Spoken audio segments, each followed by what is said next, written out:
Pain is not what the nervous system fears most. Uncertainty is. We assume growth is avoided because it is difficult, because it demands effort, because it requires discipline. But effort is not the real barrier. The real barrier is unpredictability. The unknown does not provide a map, and the nervous system prefers maps, even painful ones. Familiar pain is structured. It has rhythm. It has rules. You know how rejection feels. You know how disappointment unfolds. You know how certain arguments escalate. There is predictability inside it. Predictability regulates the body, even when the experience itself is unpleasant. Because regulation is not the same as happiness. Regulation means the system can anticipate what comes next. Anticipation reduces chaos. Chaos feels threatening. If you grew up in an environment where tension was normal, calm can feel unfamiliar. If inconsistency shaped early attachment, stability can feel suspicious. Not because stability is unsafe, but because it is unknown. And the unknown cannot be predicted. The nervous system chooses what it can predict. This is why people repeat relational patterns, why they return to dynamics that hurt them, why they sabotage progress when it begins to shift their identity. The pain is familiar. The change is not. Familiarity creates an illusion of control. If you know how something ends, you can brace for it. Bracing feels active. Active feels safer than exposed, even when the outcome is painful. The nervous system does not rank experiences by fulfillment. It ranks them by predictability. Predictability equals survivability. Growth destabilizes predictability. It introduces outcomes that have no history, no stored reference point. Without reference, the body cannot anticipate. Without anticipation, it cannot regulate. So it returns to what it knows. This return is rarely conscious. No one says, "I prefer this pain." The body simply relaxes inside what is familiar, even if what is familiar is limiting.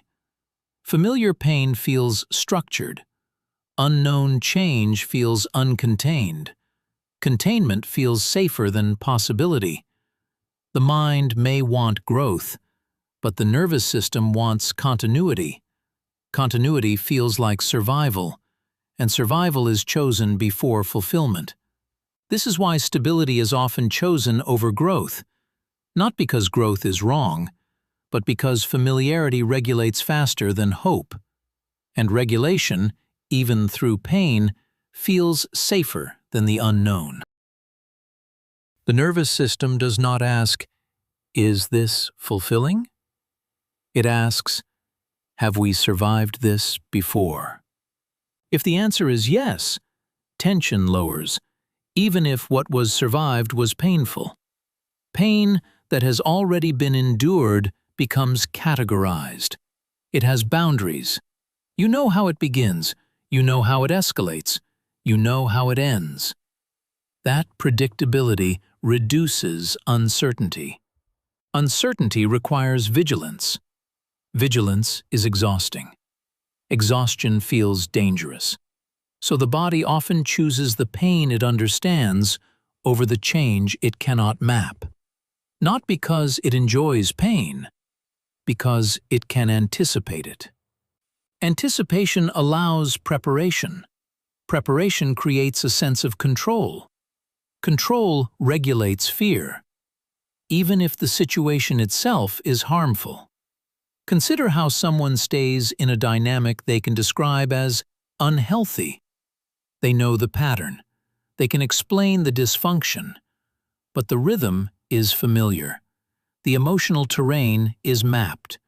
Unknown change has no rhythm yet, no internal rehearsal, no stored prediction of outcome. The body cannot prepare for what it has not experienced. And when the body cannot prepare, It interprets the situation as risk. Risk increases activation. Activation feels like danger. So the system retreats to what feels manageable. Predictable pain is manageable. Unpredictable growth is not. This preference operates beneath awareness. You may believe you want change. You may even move toward it. But when stability shifts too quickly, the nervous system pulls you back. Not out of weakness, out of regulation. Regulation favors the known. If chaos once defined your environment, calm may feel unfamiliar. If inconsistency once shaped attachment, consistency may feel unnatural. The body relaxes in what matches its history, even when that history included pain. This is why familiar suffering can feel stabilizing. It aligns with expectation. Expectation reduces shock. Growth disrupts expectation. Disruption increases uncertainty. Uncertainty increases activation. And activation often feels like a warning, a signal to retreat. The nervous system prefers predictable pain because predictability regulates faster than possibility. Possibility requires trust. Trust requires tolerance of uncertainty. And tolerance is learned slowly. Until then, the known, even if painful, feels safer than the unknown. If this helped you notice something about your own mind, consider liking the video and subscribing. More of this is coming. Stability and security are not the same thing, but they feel similar. Stability means nothing is shifting. The pattern continues. The dynamic repeats. The rhythm is intact. Security means something else. Security is the absence of threat. Stability is the absence of change. Those are not identical conditions, but the nervous system often confuses them. If something has remained consistent, it registers as manageable. Manageable feels safe. You may stay in a situation that limits you, not because it fulfills you, but because it is stable. The arguments are predictable. The disappointments follow a script. Even the tension has timing. That timing reduces shock. Shock feels dangerous. When nothing surprises the nervous system, activation lowers. Lower activation feels like relief. Relief feels like safety. But relief from unpredictability is not the same as protection from harm. This is where the confusion forms. You feel calmer in the familiar pain than you do in new possibility. The calm is misinterpreted as security. But it is only regulation. Regulation inside a known environment. Unknown change disrupts that regulation. It introduces variables. It removes the script.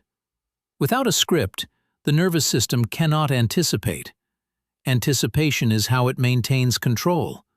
Without anticipation, activation rises. Activation feels like warning. So the unknown feels unsafe. Not because it is dangerous, but because it is unstructured. Unstructured environments require adaptation. Adaptation requires uncertainty. Uncertainty challenges identity. If you have defined yourself around surviving certain pain, removing that pain removes a reference point. Who are you without the struggle you understand? Who are you without the conflict you've learned to navigate? Growth threatens not only comfort, but self-concept. So the system chooses stability, because stability preserves continuity. Continuity preserves identity. Identity preservation often outweighs improvement. This is why familiar pain feels safer, not because it is good, but because it does not require redefinition. Security is not the absence of change. It is the capacity to tolerate it. But until tolerance expands, stability will continue to feel like safety, even when it is only repetition. If familiar pain regulates you, then leaving it cannot begin with force. Force feels like threat. You cannot shame yourself into growth. You cannot pressure your nervous system into trusting uncertainty. Pressure increases activation, and activation pulls you back toward what is predictable. If the unknown feels overwhelming, the system will retreat to familiarity, even if that familiarity hurts. So the shift must be gradual, not dramatic, not performative. Incremental exposure teaches safety. When you step slightly outside the old pattern and nothing catastrophic follows, the nervous system records new data.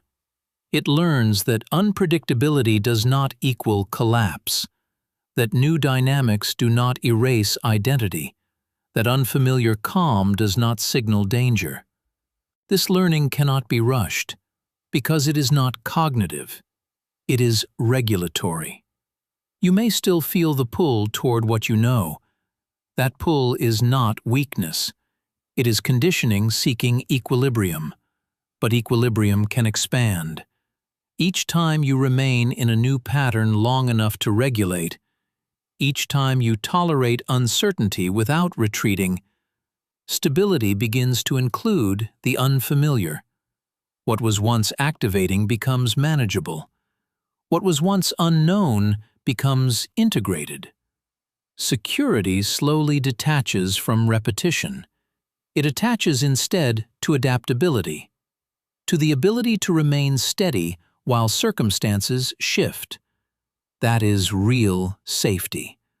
Not the absence of change, but the capacity to endure it without collapse. Familiar pain once felt safer because it was structured. Unknown change felt dangerous because it was undefined. But as tolerance grows, the unknown becomes less threatening, and stability no longer requires suffering. If this helped you understand why growth can feel unsafe even when it's necessary, consider liking the video and subscribing. Not for motivation, for clarity.